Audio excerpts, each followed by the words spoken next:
Hello बच्चों। आपने बहुत सारा यूट्यूब पर वीडियो देखा फिजिक्स के कंटेंट्स को लेकर, जिसमें आपने 11th का देखा, 12th का देखा, टारगेट का देखा, नीट के लिए, जेई मेन के लिए, आईटी एडवांस के लिए। हमने भी एक वीडियो लाया है और वो वीडियो हमारा है कि how can you solve the problems of physics. और हम समझते हैं कि ये यूनिक टाइप का वीडियो है, आपको अच्छा भी लगेगा। Because almost all the students says that I understand everything like the matter of the textbook, lecture of the lecturer, but unable to solve the problem. So एक मेजर समस्या है सारे बच्चों के सामने कि हम प्रॉब्लम को कैसे बनाएं। While I think solution of a problem is nothing but reflection of thinking. So हमारे पास एक थिंकिंग होना चाहिए, रेगुलर प्रैक्टिस होना चाहिए to solve the problem. Problem solve करने के लिए हमने बहुत सारा स्टेप्स लिया है। तो there are following steps, there are following steps to solve the problems, to solve the problems. हमने बहुत सारा स्टेप्स देखा है अपने जीवन में, एक्सपीरियंस में मैंने देखा है कि आपको एक ऐसा स्टेप लेना होगा जिससे प्रॉब्लम बने, जिसमें पहला है use of significant figure, use of significant figure and rounding off,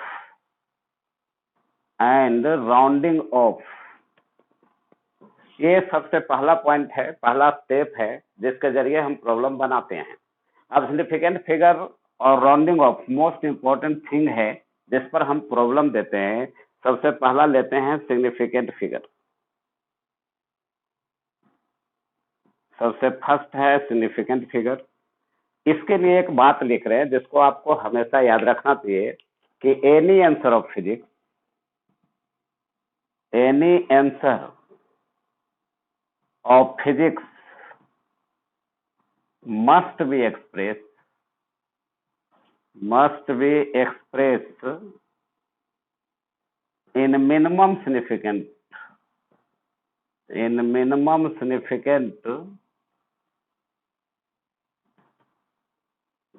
of the given question। आज के बाद से याद रखना है कि फिजिक्स का कोई भी जब प्रॉब्लम बनाने जा रहे हैं तो first you have to check the significant figure. Answer देने का तरीका होगा कि एनी आंसर ऑफ फिजिक्स, किसी भी फिजिक्स के आंसर को मस्ट बी एक्सप्रेस, हर हालत में आपको एक्सप्रेस करना है मिनिमम सिग्निफिकेंट।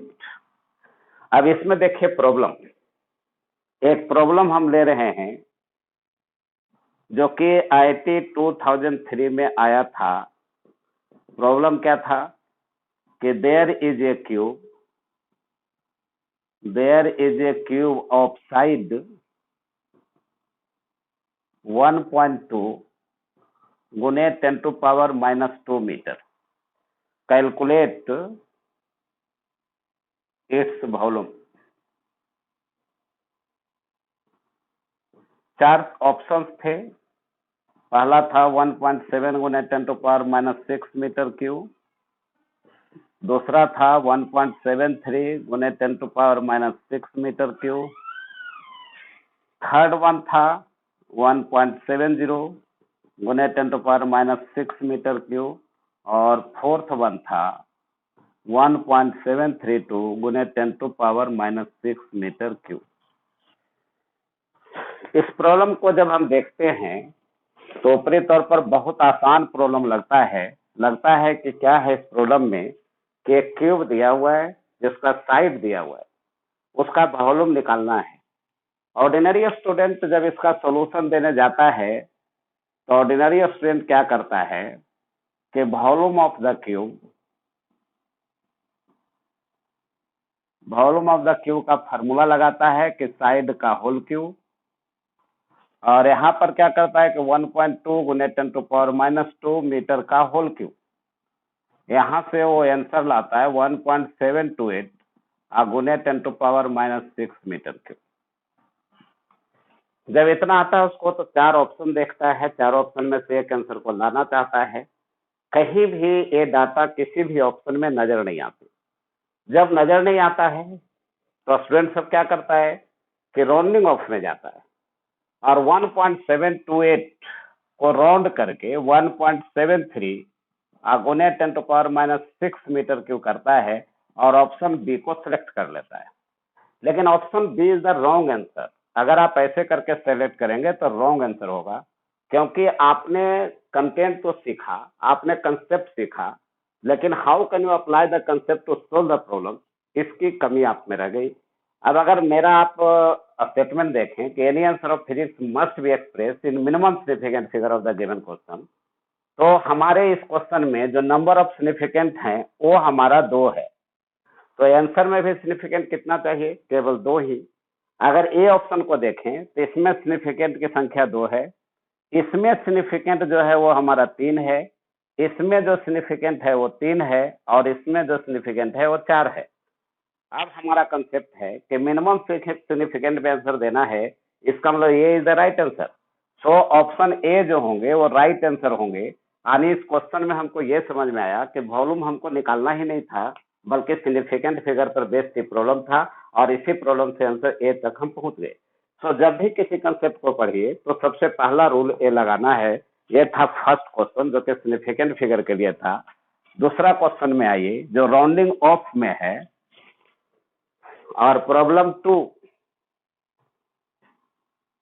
इस प्रॉब्लम में क्या है कि the current flows through a conductor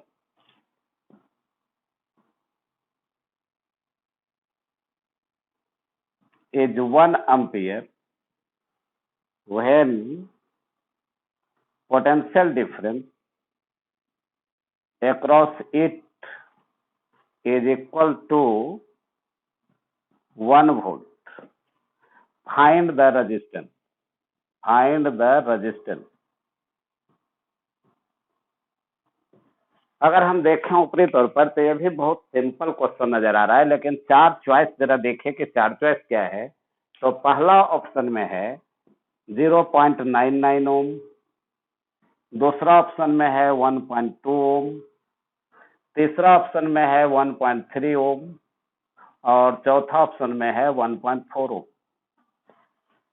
फिर एक बार अगर रियल कंसेप्ट नहीं रहा तो आंसर गलत हो सकते हैं, लाइक दिस, कि अगर एक ऑर्डिनरी स्टूडेंट से मिले तो वो जो सॉल्यूशन करता है वो लगाता है कि बाय यूजिंग ओम्स लॉ, अगर ओम्स लॉ का इस्तेमाल करें तो V equal to R I, यहां से अगर R को निकालते हैं तो V बटे I, V is the 1 volt, I is the 1 ampere, so we get the answer 1 ohm. अब आंसर जब 1 ओम आता है तो फिर ऑप्शन को सर्च करता है, ऑप्शन में कहीं भी 1 ओम नजर नहीं आता है, तब उसके दिमाग में आता है कि A is the right answer because it is very near to 1 ohm, but it is also a wrong answer. लेकिन ये भी गलत है। क्यों गलत है?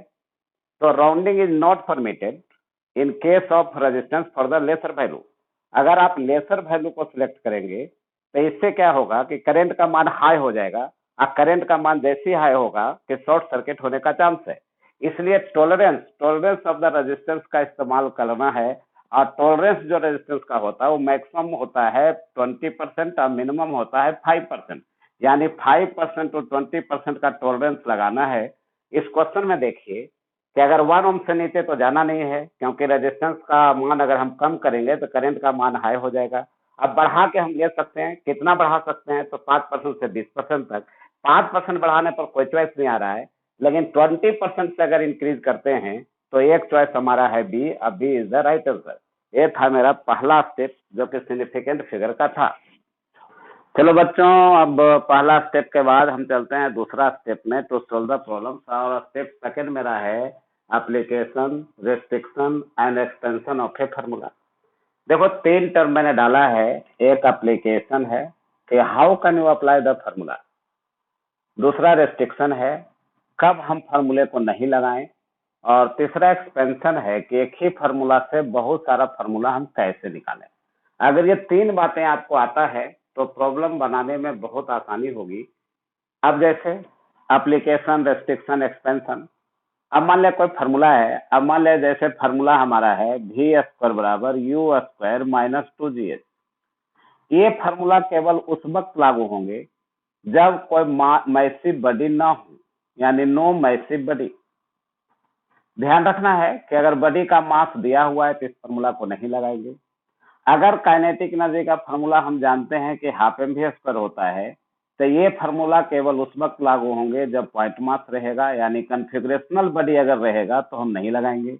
अगर पोटेंशियल एनर्जी का फार्मूला हम जानते हैं कि mgh है, तो ये भी केवल पॉइंट मास के लिए लगेंगे। अगर मोमेंटम का फार्मूला हम जानते हैं कि mv है, तो ये भी केवल पॉइंट मास के लिए लगेंगे। अगर वेट का फार्मूला हम जानते हैं कि mg है, तो केवल पॉइंट मास के लिए लगेंगे। अगर हम ग्रेविटेशन का फार्मूला जानते हैं कि F बराबर माइनस जी m1 m2 बटे आर स्क्वायर होता है, तो this formula is also applicable for point masses. F equal to हम जानते हैं कि mv स्क्वायर बटे आर होता है, जो कि सेंट्रीपिटल फोर्स है, या m ओमेगा स्क्वायर आर होता है, और ये भी फार्मूला जो है केवल पॉइंट मास के लिए है।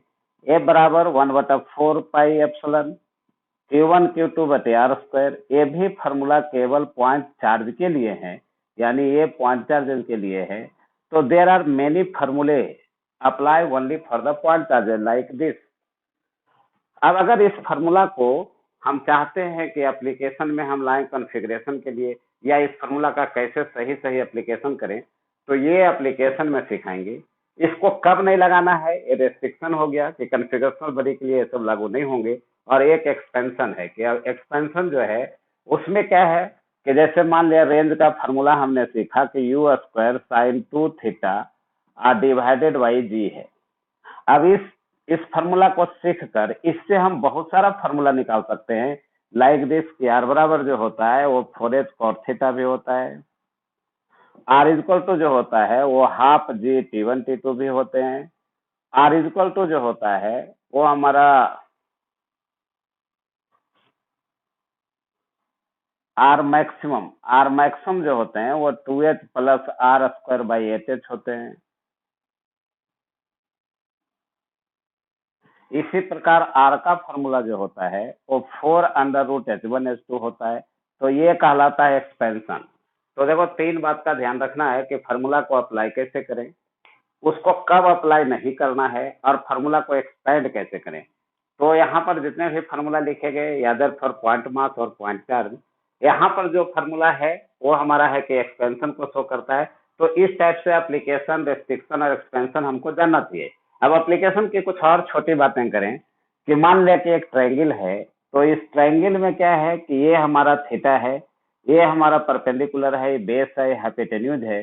अब बच्चों से जब पूछा जाता है कि साइन थीटा का मान क्या होगा, तो स्ट्रेट फॉरवर्ड ऑलमोस्ट ऑल बच्चे बोलते हैं कि साइन थीटा जो होगा वो P/H होगा, राइट होगा। लेकिन कंडीशन है कि ये कब होंगे, तो साइन थीटा और P/H केवल उसी वक्त होंगे जब थीटा जो है ना 11 डिग्री से ज्यादा हो, यानी sine theta equal to P/H is valid only when theta greater than 11 degree. If theta less than 11 degree, then sin theta becomes tan theta, यानी sin theta is equal to tan theta और it is equal to P/B। तो this is known as restriction and application, कि कैसे formula को apply करें और कब करें।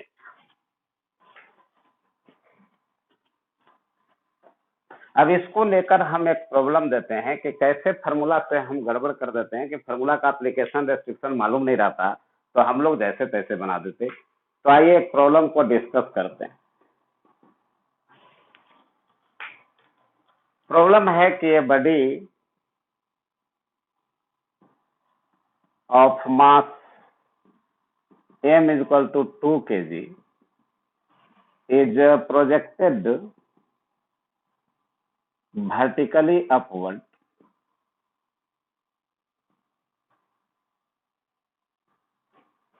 from the ground level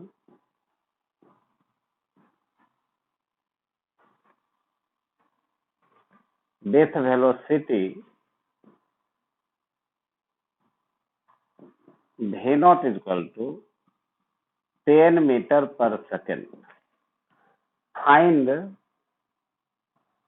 the maximum height,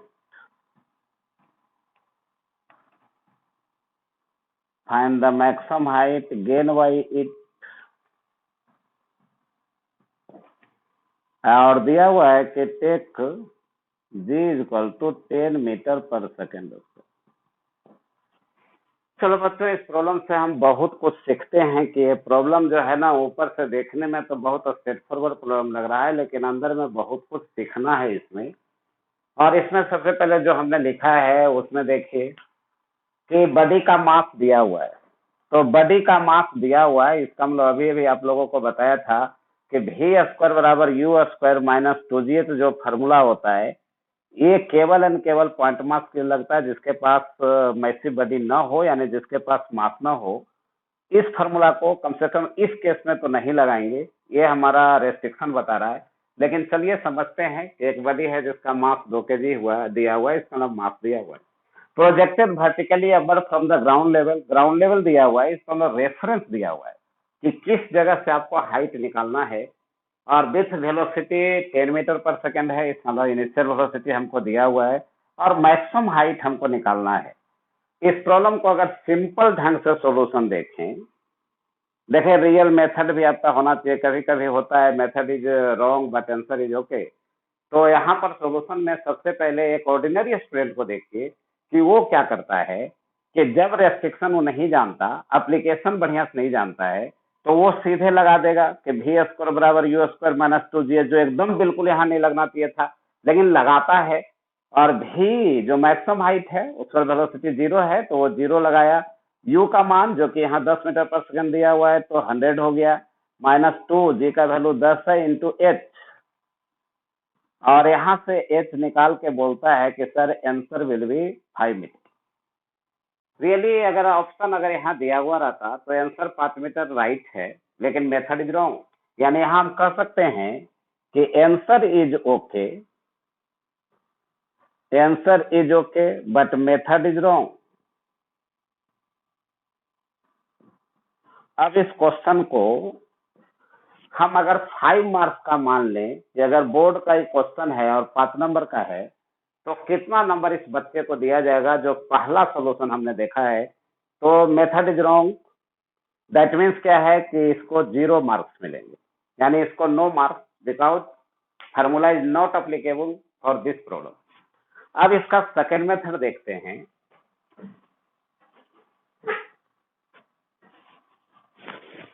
देखिए एक बच्चा और है जो इसको दूसरा मेथड से बनाना चाहता है, तो सेकंड मेथड जरा इसको देखें। देखिए इसमें बहुत सारा कंफ्यूजन भी होता है कि कौन सा चीज लगाएं कौन सा चीज ना लगाएं। तो एक दूसरा मेथड ले रहे हैं। जो एक बच्चा क्या किया कि लिखा कि according to conservation of energy, क्योंकि उसको रेस्ट्रिक्शन मालूम था कि हम v square u square minus 2g नहीं लगाएंगे, तो वो कंजर्वेशन ऑफ एनर्जी लगाता। तो according to conservation of energy use करता है कि शुरू में केवल वेलोसिटी दिया हुआ है, so half m v naught square ground level से प्रोजेक्ट किया गया, इसका मतलब पोटेंशियल एनर्जी 0। मैक्सिमम हाइट पर जाएगा तो फाइनल वेलोसिटी 0। मैक्सिमम हाइट पर जाएगा तो potential energy becomes maximum, H G max. अब यहाँ से अगर एच मैक्स निकालता है तो उसको एक आता है we naught square by 2g। अब यहाँ से वो बैठाता है कि 10 मीटर पर सेकेंड इतना का whole square divided by 2 into 10 metre पर सेकेंड स्क्वायर। यहाँ से उसको आंसर आता है 5 मीटर। देखिए मेरा सेकेंड मेथड है इसी प्रॉब्लम को बनाने के लिए, जिसको एकदम सीधा प्रॉब्लम हम समझ रहे थे। अगर ऑब्जेक्टिव के दृष्टिकोण से देखें तो really it is very simple problem, wrong method से भी आंसर आ जा रहे हैं। लेकिन एक सेकेंड मेथड जो आया है उसमें कंजर्वेशन ऑफ एनर्जी लगाएंगे और 5 मीटर अगेन आंसर है। अगर इसको बोर्ड के नजरिया से देखें तो इसमें जो मार्क्स मिलेगा 5 में से 2 मिलेंगे, 3 मार्क्स अभी भी माइनस में है। लेकिन क्वेश्चन है कि भाई ये 3 मार्क्स क्यों कट गए मेरा, जबकि ये स्टूडेंट में बहुत कुछ चीज देखा गया। एक तो देखिए मीटर पर सेकंड ऐसे लिखना है, कभी मीटर पर सेकंड ऐसे नहीं लिखना है, क्योंकि मीटर पर सेकंड ऐसे नहीं लिखाता, ये रॉन्ग है। Because bar form is not permitted in the world of physics. तो मीटर पर सेकंड इसने एकदम सही लिखा है। उसके बाद डाटा जो है वो एकदम यूनिट के साथ बैठाया है, जो कि नेसेसरी है कि put the data with proper unit, इसने प्रॉपर यूनिट का इस्तेमाल किया है। एक रूल आउट था कि first you have to solve the problem in generalize form, इसने जनरलाइज फॉर्म में किया है, इसलिए तो 2 मार्क्स इसको मिले कि जनरलाइज फॉर्म में हमारा सॉल्यूशन है, डाटा यूनिट के साथ है, इसलिए इसको 2 नंबर मिले। लेकिन 3 नंबर कहाँ गए और 3 नंबर लाने के लिए रियल सोल्यूशन क्या है, रियल मेथड इसका क्या है, जो अब देखिए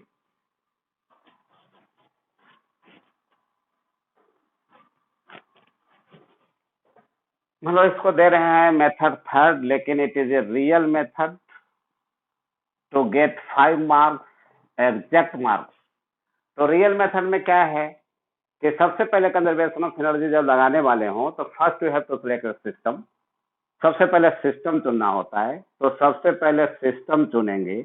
यहाँ पर सिस्टम में कौन कौन रहेगा, बॉडी प्लस अर्थ हमारा सिस्टम होगा, क्योंकि बॉडी को प्रोजेक्ट किया गया है, ग्रेविटी के तहत किया गया है, तो बॉडी प्लस अर्थ है जो सिस्टम। एक बात हुई, इसमें आपको 1 नंबर आएगा, खाली सिस्टम चुनने से 1 नंबर बोर्ड में आ जाता है। उसके बाद आपको रेफरेंस देना पड़ेगा, तो रेफरेंस कहाँ पर है, क्योंकि हाइट निकालना है, पोजीशन निकालना है, तो विदाउट रेफरेंस नहीं हो पाएंगे। तो रेफरेंस जो हमारा है वो ऑन द ग्राउंड है। नेचर कैसा है, तो इनर्शियल है एंड इनर्शियल, क्योंकि फ्रेम ऑफ रेफरेंस का नेचर देना है, कहाँ पर पोजिशन है ये बताना है। तीसरा क्या है कि नेचर ऑफ द फोर्स आपको बताना पड़ेगा कि नेचर ऑफ, इसमें भी 1 नंबर आएंगे। उसके बाद हमारा है नेचर ऑफ द फोर्स, तो नेचर ऑफ द फोर्स कैसा है, तो नेचर ऑफ द फोर्स जो हमारा है वो इंटरनल है एंड कंजर्वेटिव है। जब तक फोर्स हमारा इंटरनल और कंजर्वेटिव नहीं होगा, जब तक कंजर्वेशन ऑफ एनर्जी हम लगा नहीं सकते। तो पहले 3 बातें 3 नंबर के लिए आपको लिखना पड़ेगा। इस स्टेप में 1 नंबर मिलेगा, इस स्टेप में 1 नंबर मिलेगा, इस स्टेप में 1 नंबर मिलेगा, बाकी 2 नंबर का सोल्यूशन उधर दिया हुआ है। यानी एक बार फिर वही काम करना पड़ेगा। यहाँ के बाद जस्ट यही हो जाएंगे कि according to conservation of energy, form बिल्कुल यही रहेंगे, यही लास्ट तक रहेगा। लेकिन एक बात का और ध्यान रखना है कि जब आंसर आपको 5 मीटर आता है तो केवल 5 मीटर लिखिए, जिसमें 2-3 बातों का ध्यान रखना है कि 5 और मीटर के बीच में कुछ गैप होना चाहिए। फुल स्टॉप का साइन आप नहीं दे सकते, अगर फुल स्टॉप देते हैं तो गलत होगा। आंसर वर्ड आप नहीं लिखिए, ऐसे करके मत लिखिए, क्योंकि ये भी गलत होंगे। देखिए यहाँ पर एकदम गुड सिचुएशन में है कि केवल 5 मीटर है। तो ये हमारा है एप्लीकेशन और रिस्ट्रिक्शन का एक प्रॉब्लम। एक प्रॉब्लम आप देखिए कि कैसे हम गलत बनाते हैं। यदि नॉलेज सही ना हो तो गलत स्टेप बहुत होता है, और केवल ऑब्जेक्टिव के लिए नहीं, बोर्ड के लिए भी पढ़ना बहुत जरूरी होता है। और उसी में हम अगला प्रॉब्लम ले रहे हैं कि नेक्स्ट प्रॉब्लम एक लेते हैं कि body is projected vertically upward with velocity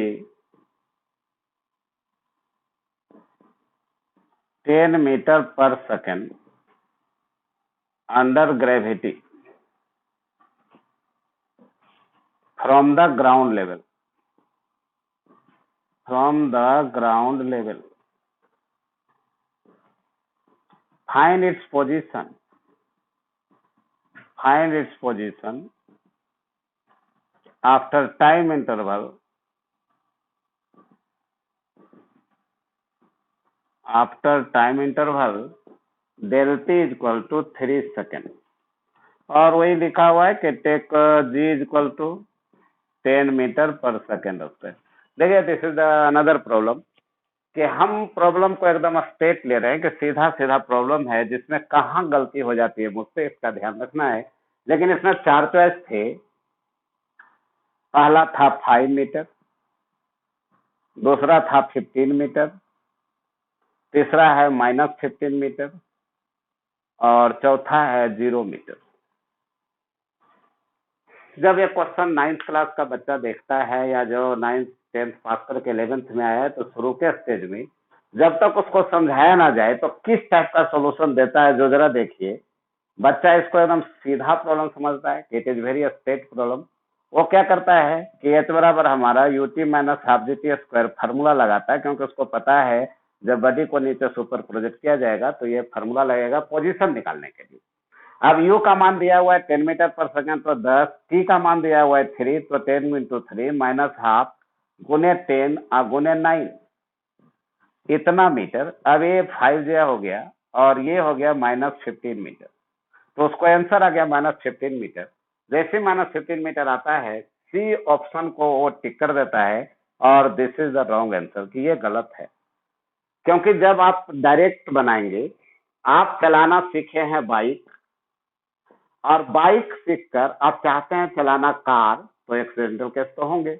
और यही यहाँ पर भी हुआ कि हम जो प्रॉब्लम ये देख रहे हैं, फार्मूला जो देख रहे हैं, इस फार्मूला का एप्लीकेशन रेस्ट्रिक्शन क्या है, अगर उसको जाने बिना हम बनाएंगे तो गलतियां तो होगी। आइए हम आपको सिखाते हैं सही चीज कि h equal to u t minus half g t square जो होता है is applicable only when time interval del t is less than time of ascent. अगर टाइम ऑफ एसेंट से कम है तभी ये फॉर्मूला लगा सकते हैं, अदरवाइज नहीं लगा सकते। इस प्रॉब्लम को बनाने के लिए सबसे पहले आपको टाइम ऑफ एसेंट निकालना चाहिए, टाइम ऑफ फ्लाइट चेक करना चाहिए, और तब जाकर सोचना चाहिए कि कौन सा फार्मूला हम लगाएं। तो first you have to check the time of ascent. तो टाइम ऑफ एसेंट को हम चेक करते हैं, और टाइम ऑफ एसेंट को चेक करने के लिए v बराबर u माइनस जी टी लगाते हैं। हम जानते हैं कि टाइम ऑफ एसेंट मतलब time taken by the body to reach the maximum height from the point of projection, so v will be 0। u हमारा दिया हुआ है 10 मीटर पर सेकंड, तो 10 मीटर पर सेकंड। g का मान दिया हुआ है 10 मीटर पर सेकंड स्क्वायर, तो 10 मीटर पर सेकंड स्क्वायर इंटू टी। यहाँ से अगर टी निकालते हैं तो 1 सेकंड आया। ये है टाइम ऑफ एसेंट, और यही हमारा है टाइम ऑफ डिसेंट भी। अब देखिए कि now time of flight t equal to हो जाएगा टाइम ऑफ एसेंट प्लस हो जाएगा टाइम ऑफ डिसेंट, और ये हो जाएगा 1 second plus 1 second equal to 2 second. तो total time taken by the body is equal to 2 second. आप देखिए 2 सेकेंड मात्र वो टाइम है जिसमें बॉडी ऊपर भी जाएगा और नीचे भी आ जाएगा। और आपको सेटर गुमराह करने का कोशिश किया है कि सेटर जो टाइम इंटरवल दिया है वो हमारा 3 सेकेंड दिया है, जो कि greater than time of flight है। अब टाइम ऑफ फ्लाइट में बॉडी अगेन ग्राउंड पर आ जाएगा, इसका मतलब 2 सेकेंड में जब ग्राउंड पर आ जाएगा तो 3 सेकेंड में भी वो कहाँ रहेगा, ग्राउंड पर ही रहेगा। So answer will be 0 metre and it is in option D, so D is the right answer। तो इस प्रकार ना हमको ध्यान रखना है कि कौन सा फार्मूला कब लगाएं, कैसे लगाएं, कहाँ लगाएं।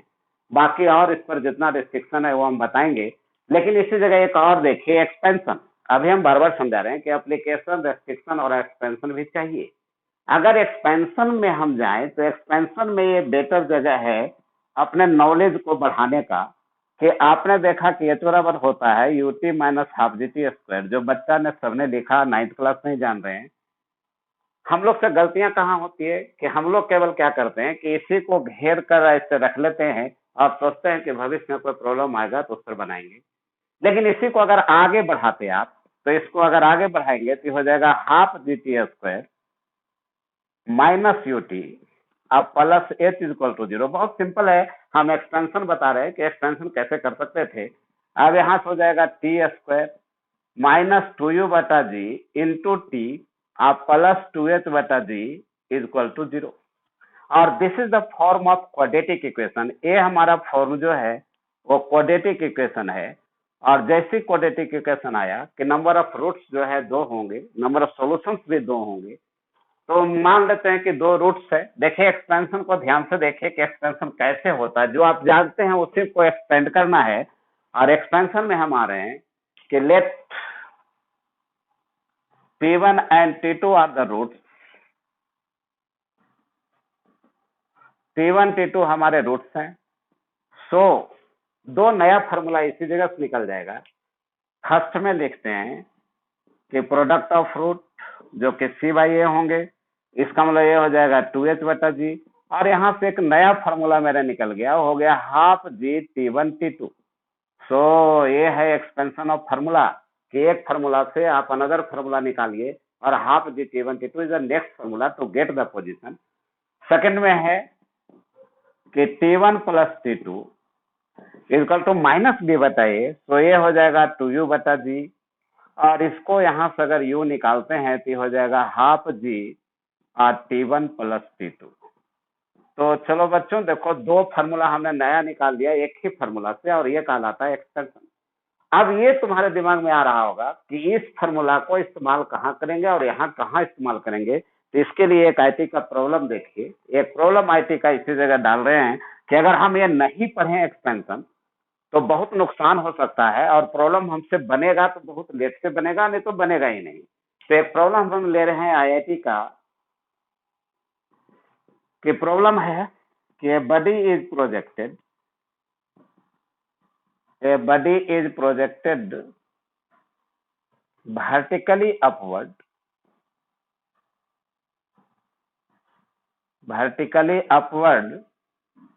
in such a way that it crosses a sign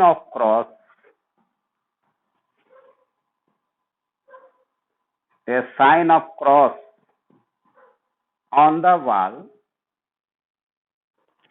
in two different time intervals in two different time intervals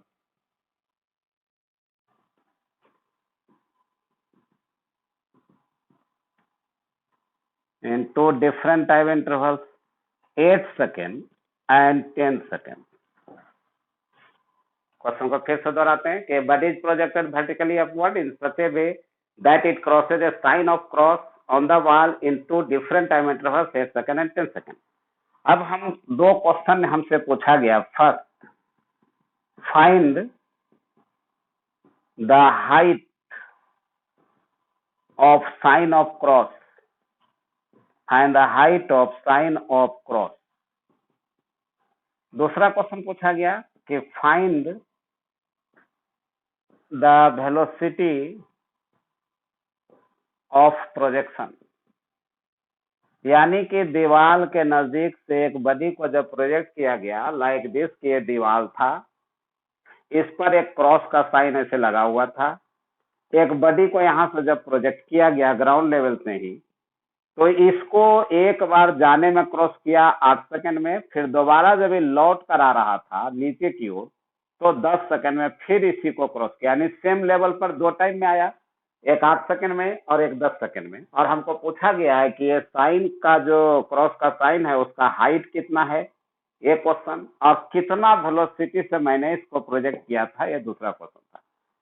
अब देखो बच्चों, यदि ये दोनों सीख गए हो तो दिमाग में यहाँ चल रहा होगा कि सर दो टाइम इंटरवल दिया हुआ है, इसको हम बना सकते हैं, क्योंकि हाइट निकालने के लिए मतलब सोल्यूशन अब बहुत इजी हो जाएंगे। ये फर्स्ट में हो जाएगा कि अगर हाइट निकालना है तो हाफ जी T1 T2, अब यहाँ से हो जाएगा हाफ गुने जी का वैल्यू 10, टी का मान 8 और T2 का मान 10, तो इतना मीटर।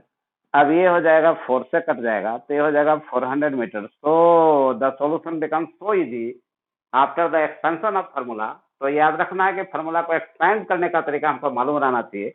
फिर सेकंड में आइए, अगर सेकंड में हमको वेलोसिटी ऑफ प्रोजेक्शन पूछा है तो सेकंड में हम क्या करेंगे कि u बराबर लगाएंगे half g T1 plus T2। अब यहाँ से हो जाएगा हाफ इंटू जी का वैल्यू 10, दोनों का सम बैठाना है, तो 8 सेकंड प्लस 10 सेकंड यानी 18 सेकंड, तो इतना मीटर पर सेकंड आ जाएगा। अब इसको जो है 5 जैसे काट देंगे, ये हो जाएगा 90 मीटर पर सेकंड। तो अगर हमने एक्सपेंशन फार्मूला सीखा तो कितना आसान हो गया कि ये प्रॉब्लम हमारे आईटी के बन गए। तो फिर से एक बार बोलते हैं कि एप्लीकेशन, रेस्ट्रिक्शन एंड एक्सपेंशन, ये तीनों को एकदम क्लियर रखना है। तो चलो एक समरी हम देते हैं आज के वीडियो में कि हमने अभी तक क्या सीखा, कि हमारा हेडिंग क्या था। हमारा हेडिंग था कि how can you solve the problem, how can you solve the problem in physics, हम फिजिक्स में प्रॉब्लम कैसे बनाएं। हमने इसके लिए बहुत सारा स्टेप्स लिया है, जिसमें 2 स्टेप आज के वीडियो में चर्चा था। पहला था यूज ऑफ सिग्निफिकेंट फिगर, पहला चर्चा था यूज ऑफ सिग्निफिकेंट फिगर, जिसमें बच्चों हमको उम्मीद है कि सीख गए होंगे आप। एंड राउंडिंग ऑफ, कब हमको राउंडिंग ऑफ करना है, कैसे राउंडिंग ऑफ करना है, सिग्निफिकेंट फिगर में कब आंसर देना है, जिसके लिए मैंने क्वेश्चन डाला कि एक क्यूब है जिसका साइड हमको दिया हुआ था 1.2 × 10⁻² मीटर, उसका वॉल्यूम निकालना था और राइट आंसर तक हम कैसे पहुंच गए जो हम एक्सप्लेन कर चुके हैं। राउंडिंग ऑफ के लिए मैंने एक प्रॉब्लम दिया था कि भाई करंट 1 एम्पियर दिया हुआ है, वोल्टेज हम पोटेंशियल डिफरेंस जो है 1 वोल्ट दिया हुआ है, रेजिस्टेंस हमको निकालना है 1 ओम मेरा आंसर आया था, लेकिन चॉइस में कहीं भी 1 ओम नहीं थे। एक ऑप्शन था 0.99 ओम, हमने उसको टिक करने का कोशिश किया और वो गलत हो गया। इसका मतलब कि हमको राउंडिंग ऑफ का कंडीशन भी ध्यान में रखना है। और दूसरा आज के वीडियो में जो था वो था एप्लीकेशन कि फार्मूला का एप्लीकेशन कैसे करें। उसके बाद था रिस्ट्रिक्शन, कब हम फार्मूला को नहीं लगाएं। और तीसरा था एक्सपेंशन कि फार्मूला को हम कितने फॉर्म में एक्सपेंड करें ताकि जो है ना हमको प्रॉब्लम बनाने में कोई दिक्कत ना हो। तो प्रॉब्लम बनाने के लिए आपको विशेष नॉलेज चाहिए।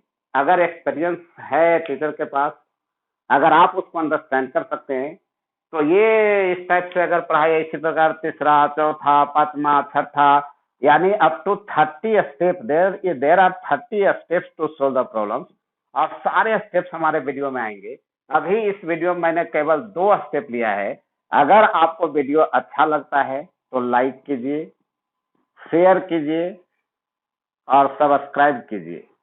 हमारा ये वीडियो फिर आएगा और आज के वीडियो में केवल ये 2 एप्लीकेशन, बाकी के वीडियो में भी 3, 4, 5, 6, 7 एप्लीकेशन आते रहेंगे।